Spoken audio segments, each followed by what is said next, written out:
Hello, my name is Dr. Stanley Lang, and welcome to this video podcast on the topic of art and regarding art talking. And I have the pleasure of interviewing Joe Matakowski today, who's an instructor at St. Vincent's College in Pennsylvania. So welcome, Joe. Hello, how are you doing?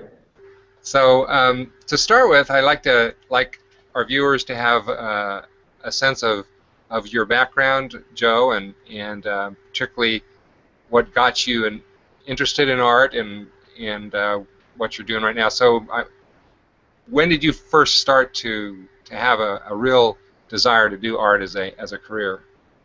I guess I started drawing maybe at the age of between 2 and 3, and I was always interested in dinosaurs in particular, and animals, but mainly dinosaurs. And I would draw these big scenes where I would I would take a bunch of printer paper and maybe tape about 15 or 20 of those together and make this big kind of scene that continued along.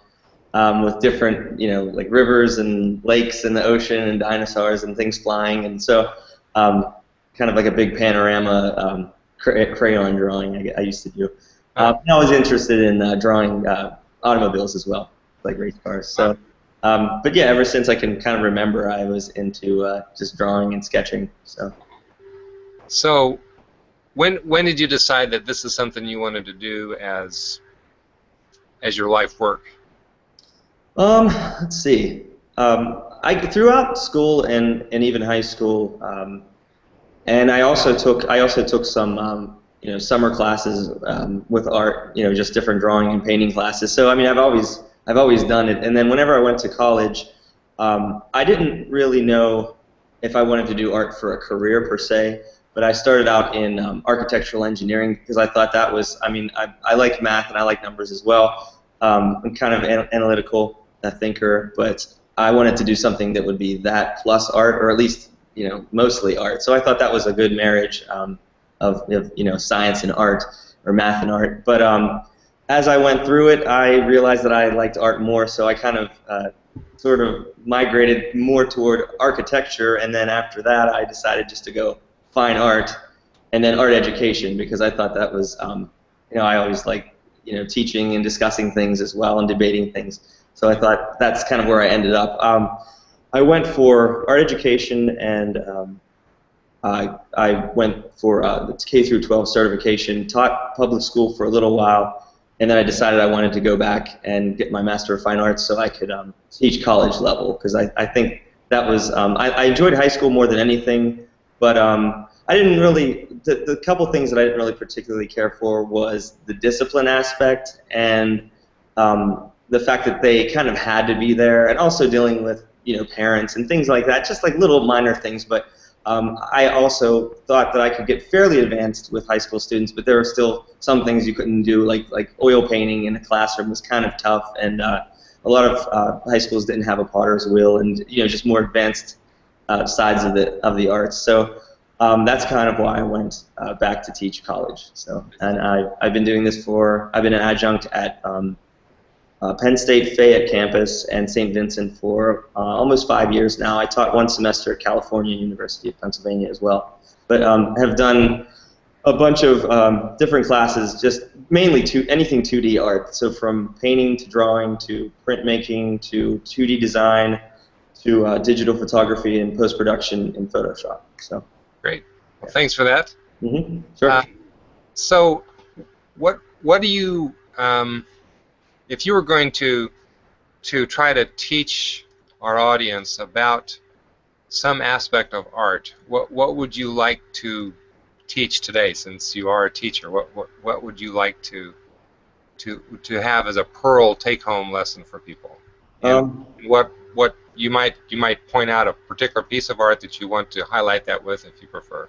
Sure. I think kind of my background, I've always drawn fairly realistically, and I practiced really hard to be good at observational drawing. And I think with most of the great masters, and even well up into the 20th century, I think it was very important to have a strong background with the fundamentals of design and kind of the technical aspects of drawing.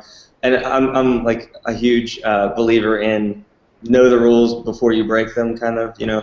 So I think it's important to have a solid foundation and a solid skill set and a knowledge of what came before to be able to, you know, make informed decisions as to where you want to go with that. I mean, you don't have to do. Look at Picasso, for example. I mean, when he was 14, he could paint, you know, almost as well as, you know, Velasquez. I mean, it was unbelievable the things that he could do.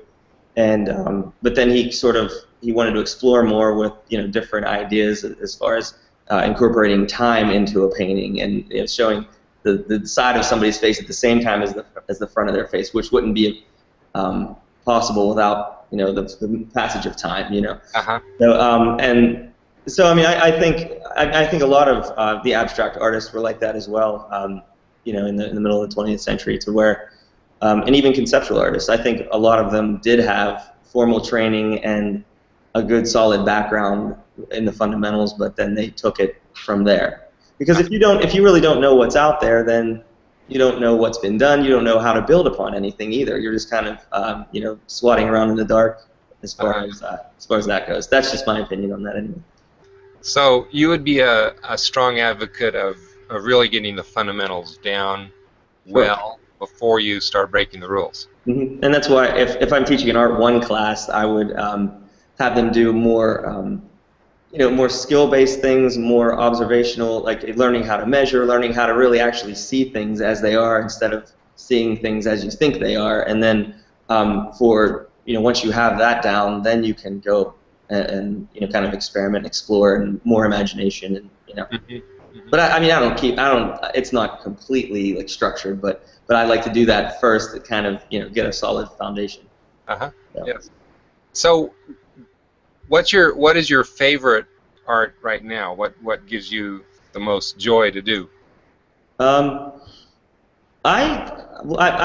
do a couple different types of art. I mean, I will do completely realistic portraits of people, and, you know, sometimes for commission, just sometimes for fun, just for practice, to where I'll use either a pencil or charcoal and just try to get it, you know, get a likeness down, get it to look like that person. Sometimes I'll do it from a photo, if I have to, you know, if it's somebody who's like passed away, and sometimes I'll have somebody sit for me.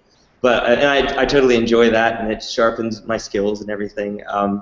But I also have been working with abstract art. I've been working with art that deals more about kind of the perception of color, how we view color and how colors interact with one another if they're right beside one another. So some of these abstract pieces that I've been doing, it's interesting. I got the idea from I used to collect baseball cards, and I had an old shoebox, a Reebok shoebox, and I had all my baseball cards in the shoebox, and it was up on my shelf, and I'd just kind of look over to my shelf at night and see this, and for some reason the colors on that box really hurt my eyes to look at, or they strained my eyes to look at, and I was always wondering, like, why would that be? Like, why were certain colors, if you put them next to one another, why were they kind of almost painful to look at or just difficult to look at? Like, they sort of almost vibrated.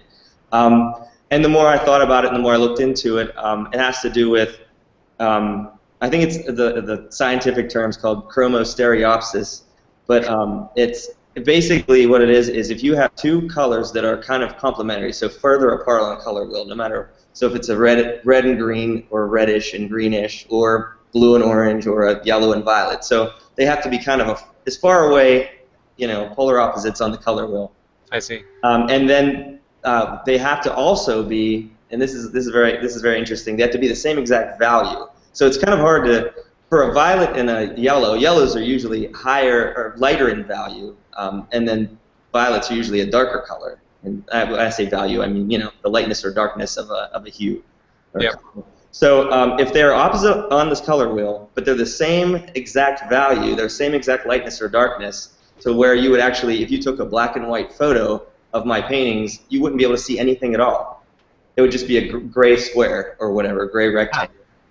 So I guess our eyes have, they have more trouble differentiating color than value. I think that's the way it goes, and it actually physically strains your eye a little bit to kind of see those colors together and it almost kind of it has this tension to it. I don't think it actually damages you at all, but it's like a little bit of a kind of a strain that your eyes confused a little bit. Yeah. So I like that kind of. It adds an extra level to it. So it's not so much about the imagery alone. It's more about your interaction with the piece.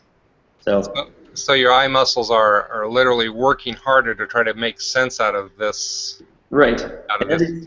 every time you move whenever you look at something, if you stare at it long enough, it kind of burns into your eye or a little bit. So like they have those little optical illusion things where you'll look at a flag that's green, orange, and black, and it'll turn into red, white, and blue if you stare at it long enough and then stare at a white wall. It like kind of does the opposite. But so whenever you're looking at my paintings, if you look for a second, every time you move your eye, it sort of like creates this flash almost in your retina. So it's kind of interesting. So Sort of phenomenon, I guess. that would be your more abstract work. Yes. Yeah. Mm-hmm. Good.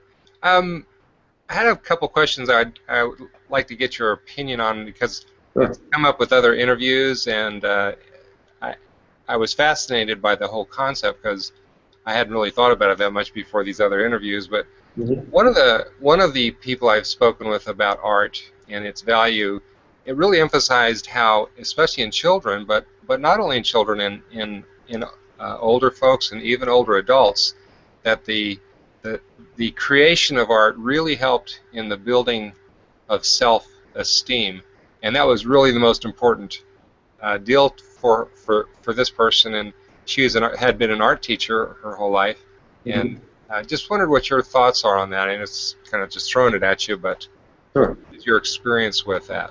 I think art can do a lot of things. I mean, for as far as building self-esteem goes, I mean, it's a sense of accomplishment, especially if you can create something that you're proud of or something that somebody else praises you for. That's definitely something that would build you up. I think it's also important in just building thought processes and being able to be creative, like creatively solving a problem in particular. I like to try to use art to kind of maybe explain the same problem in 4 or 5 different ways, or be able to see something in a couple different ways. And you wouldn't be able to do that without creativity and without experimenting. So I think art really lends itself to that part of the brain, that you can kind of you could use it to flex your brain or solve problems in a different way, or divergent thinking, that sort of thing. Uh-huh. So one other challenging, it was a challenging for me to try to think about how does it do that. One teacher that I spoke with emphasized that many children have trouble with visualization, visualizing things, and that actual formally learning art helped in that process of learning to visualize, and that indirectly had a big effect on all of their relationships because of how they visualize or how they see things. Thoughts on that? Well, I mean, I agree. I think everybody is a different type of learner. I mean, some people can read something and they get it. Some people can hear something and they understand it. Other people have to, see it or even do it to understand it. And I think the arts are so flexible. I mean, there's so many different art forms, and I think the more that we expose younger people to, or anybody for that matter, to the different art forms, I think it allows them to be more diversified, have different, maybe find skills that they wouldn't have known that they even had, or be able to accomplish things that they wouldn't have been able to do before without those sets of knowledge or skill sets. Great. As a kind of a final question, my final question would be if you were going to focus on the one encouragement that you would give to somebody who maybe doesn't do art but has always been interested in it, what would you suggest, or what would your encouragement be? Why should they take a step forward and do, or if they do art, why should they invest in getting better? I mean, I think the arts definitely enrich our lives. They give you things to they give you things to talk about, to think about, the ways of seeing the world from a different light. I think studying art or practicing a skill, just it's going to help you infinitely in so many other facets or aspects of your life. And as far as if you're already doing something or you're already an artist, I mean, why not get better? I mean, usually, let's try to think of how I want to say this. Usually, the people that are successful are the people that tried one more time, and usually things get a little easier as you go along. I mean, there should always be an aspect of difficulty or challenge, because if you're not challenging yourself, then it's hard to improve. But I think it's just with anything. I mean, the more you stick with it, the more rich you become in that, and the more enjoyment you get out of it, I think. And I mean, for others as well, it's something you can share, and I think that's what's great about it. It's not like it's not necessarily an inward thing. It can be an outward thing that you can share with the rest of the world. So Great. Well, I really appreciate your taking the time to share your thoughts about art in general and the specific insights you gave about color and the abstract. A little bit of a of understanding of abstract art. Do you have any final thoughts that you'd like to share? mm. um, no, I guess if you're even interested in art at all, or even if you aren't, try it out, and try out an art form. I mean, I'm a musician as well, so I love how they can kind of cross over sometimes, the visual arts and music. Mm-hmm. But I mean, it's definitely been a huge part of my life, and I would recommend trying art to anybody, Great. no matter any age, really. Well, we want to thank anybody that is taking the time to watch this video. We hope that's blessed you and also encouraged you to grow in the arts in some way. And we wish you well, and God bless, and have a great day. Thank you.